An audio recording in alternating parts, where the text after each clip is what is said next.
If you're an OFW, pagod ka na rin ba sa buhay abroad? Yung tipong kumikita ka nga in euros or dollars pero parang may kulang pa rin. What if I told you na meron kang specific steps na pwedeng i-follow para makalipat ka from working abroad to working online?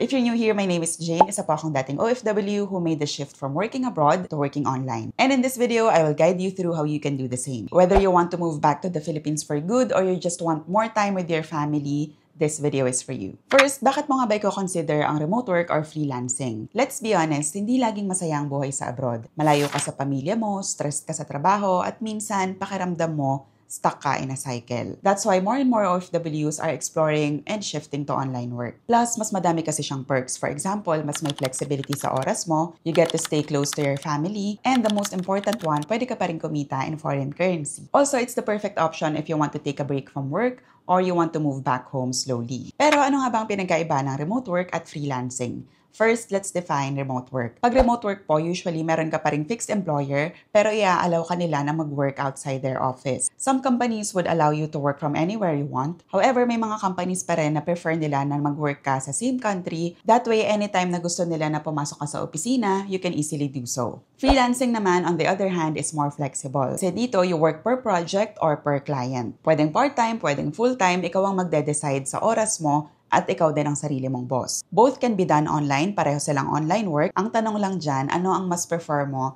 at ano ang mas bagay sa lifestyle mo? To answer that question, mag-self-assessment po muna tayo. Bago po kayo mag-invest ng oras sa tutorial na to, gusto ko po muna na malaman ninyo sa sarili ninyo kung gusto nyo pa talagang mag-shift from working abroad to online work. Kasi to be honest po, hindi easy money ang online work. Yes, madami nang gumagawa sa kanya, pero hindi ibig sabihin nun nakalipat sila agad-agad or madali lang yung naging process. Kasi it takes a lot of time and effort po para lang makasecure ng isang kliyente. So wag po kayo agad-agad magre-resign dahil lang nakanood kayo ng ilang tutorial kung paano mag-online work kasi hindi po siya madali at hindi siya quick rich scheme. Dito po para kayo nagtitraining for a new career, so you have to invest a lot of time, effort, and learning. Pero worth it naman in the long run. So here are questions to ask yourself first before we get started. Number 1, marunong ba ako mag-manage ng oras ko kahit walang boss na nakabantay sa akin? Kasi po remote work requires self-discipline. Yes, may boss ka, merong tao na nag-hire sa'yo, pero hindi niya trabaho na bantayan ka to make sure na masasend mo sa kanila yung deliverables. Dapat kahit hindi ka niya i-remind, ma-meet mo yung deadline. And if possible, ma-exceed mo yung expectations niya. Second, comfortable ba ako na gumamit ng mga tech tools like basic Gmail, Zoom, Google Docs? Hindi mo naman kailangan maging tech expert at ma-master lahat ng tools na to right away. Pero dapat andun yung willingness to learn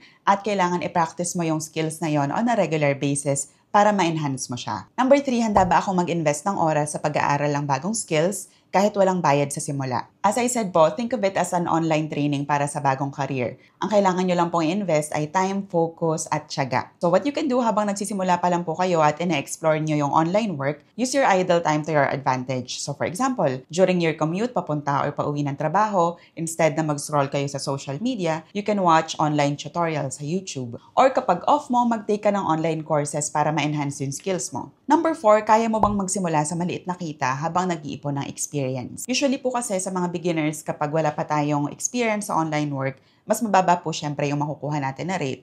Yung iba nagsisimula sa 3 euros to 5 euros per hour. Pero habang tumatagal naman po at na-enhance mo yung skills mo at experience mo, tumataas din naman yung rate mo. This is another reason kung bakit nare-recommend ko po na wag po muna kayo mag-resign sa full-time job ninyo agad-agad. I-consider nyo muna siya na side project, gawin nyo lang siya kapag may free time kayo, pero i-keep nyo pa rin yung full-time ninyo. Kasi as I mentioned, medyo mababa po talaga yung kikitain ninyo sa umpisa. Number 5, clear ba ako sa goal ko?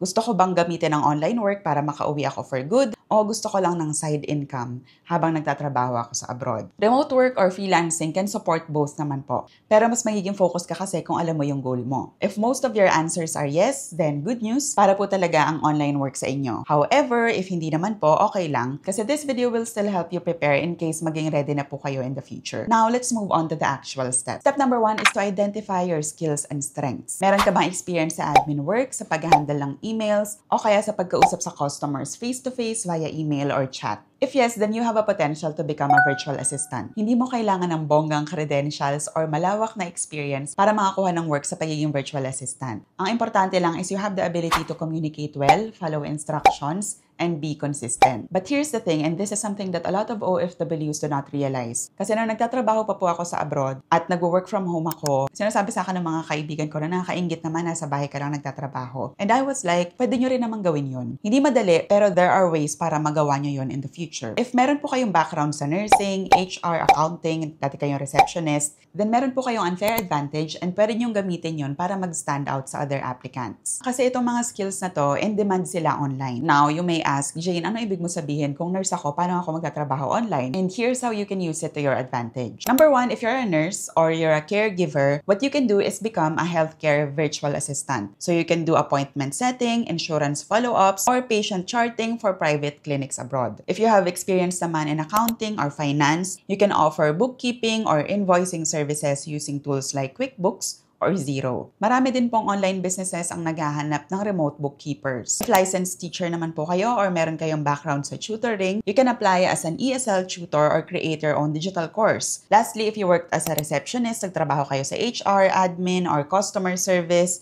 you can do recruitment sourcing, data entry, email management, or customer support for international clients. So, wag niyo pong i-underestimate yung experience niyo. Hindi ibig sabihin na ang tagal niyo nang nagtatrabaho bilang nurse, hindi na kayo makakapag-transition to online work. Step number 2 is to create a good resume and portfolio. There are a lot of tools that you can use online na po. You can use Word, Google Docs, Canva para makreate ang inyong portfolio at resume. Kung sure na po kayo na gusto ninyong mag-transition from working abroad to working online, then I highly recommend that you invest in your skills and tools. Pagdating po sa tools, hindi naman kailangan na mamahalin lahat ang bilhin ninyo na gamit, especially po kapag ine-explore nyo pa lang yung idea. So for example, when it comes to laptop, kung meron na kayong laptop, hindi nyo kailangang mag-upgrade agad-agad, gamitin nyo po kung ano yung meron na kayo. But if wala pa po, pwede kayong bumili ng second hand. Ang importante lang po dyan, yung laptop na makukuha ninyo ay merong built-in na webcam, pwede kayong mag-zoom call, at pwede kayong mag-open ng Google Docs and a few tabs at once. Number 2, dapat meron kayong stable internet connection. If possible po for backup in case mawalan tayo ng internet sa bahay, dapat lagi kayong merong mobile data. Third is headset with microphone. Again, hindi nyo po kailangan mag-invest sa mamahalin na mga gadgets, especially kung hindi naman masyadong maingay dyan sa lugar ninyo. So, ito lang po yung ginagamit ko madalas kapag may meeting ako. And so far, tinatanong ko yung feedback ng mga kliyente ko. Kasi minsan, maingay yung electric fan, for example, tinatanong ko kung naririnig ba nila. Hindi naman daw. Gamitin nyo kung ano yung meron na kayo, wag mag-invest masyado sa mamahaling gadget. Pero kung wala pa, I highly recommend na mag-invest kayo sa headset na merong microphone. Minsan, kahit malabo yung camera, basta clear yung communication, manlilang mo na nadi-deliver yung gusto mong sabihin during interview, mas may chance ka na pumasa. So, kung papipiliin ako between camera and audio, audio ako. Kasi yan ang pinaka-importante. Minsan kasi yung ibang kliyente, kapag merong Zoom call, hindi pa nga nila minsan ino-open yung camera nila Audio lang.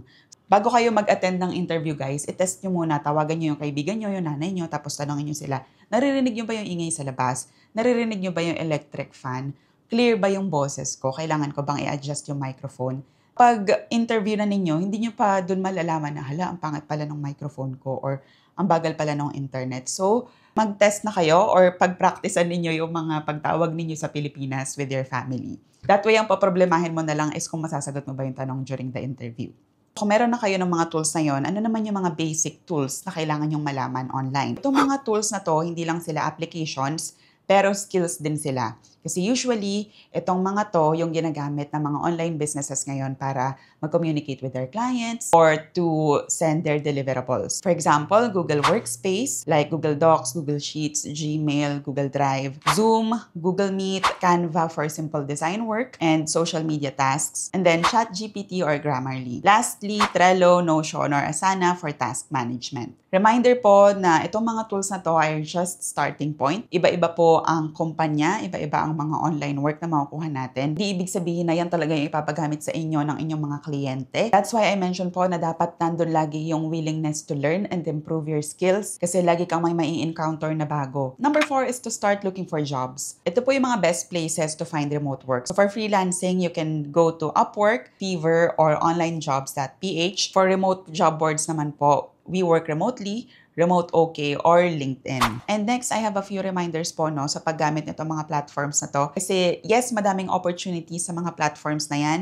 pero nagkalat din ng scammers. So, wag po kayo magbabayad ng kahit ano para lang makapag-apply sa trabaho. I-research nyo po muna yung company and then gumamit kayo ng contracts for big projects. Lastly, trust your gut. Kapag too good to be true, usually red flag yan, baka scam. Again, wag po kayo agad-agad magbibigay ng password or ng important details sa kanila. Now, last but not the least is to start applying. So if you're ready to apply, ito po yung mga kailangan ninyong i-prepare. First is to write a simple cover letter. Number 2, customize it. Wag po kayo mag-copy and paste. Yes, na-recommend ko si ChatGPT, pero wag naman po natin kunin lahat ng information doon. Lastly is to start with small projects. So itong small projects po, although usually mababa ang rate sa mga yan, you can always take advantage of them para malaman ninyo yung kalakaran sa online work, malaman ninyo kung paano yung sistema, paano ba makapag-communicate with clients, you can gain experience, and you can use your work para sa inyong portfolio. So after that, the next step is to ask for feedback. Kasi ito yung tinitingnan ng ibang kliyente minsan kung paano ka ba sa ibang kliyente mo, ano ba yung naging experience nila sa pakikipagtrabaho sa'yo. And don't worry po if you get ignored at first. So sabihin na natin nag-a-apply na kayo pero walang pumapansin sa inyo. It's okay, everyone starts there. Keep learning and keep applying until you land your first client. If you want me to dive deeper into a certain topic that we discussed, for example, you want a full walkthrough ng freelance platform like Fiverr or Upwork, o kaya naman you need help with your resume or portfolio, feel free to comment them down below and I'll get back to you as soon as I can, o kaya naman I'll create a new video about it. Thank you for watching this video and I'll see you in my next one. Ciao!